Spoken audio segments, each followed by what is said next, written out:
നിങ്ങൾ എനിക്ക് ദൈവത്തെ പോലെയാണെന്ന് പറയും.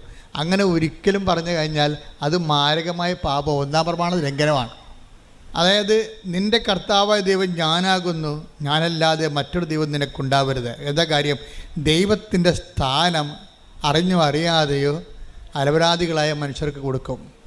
അങ്ങനെ ഉണ്ടെങ്കിൽ അത് നിങ്ങൾ ആരായാൽ തന്നെയും നിങ്ങൾ ദൈവത്തോട് മാപ്പ് ചോദിക്കണം. പ്രാർത്ഥിക്കുക. കർത്താവായ ദൈവമേ, ഒരു സഹായം കിട്ടിയതിന്റെ പേരിൽ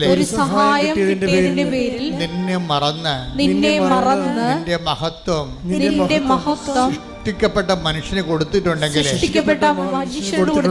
എന്റെ ജീവിതത്തിലെ ഞാൻ ആ തിന്മ ആവർത്തിക്കയില്ലെന്ന് പറഞ്ഞുകൊണ്ട് മാപ്പിനായി അപേക്ഷിക്കുന്നു.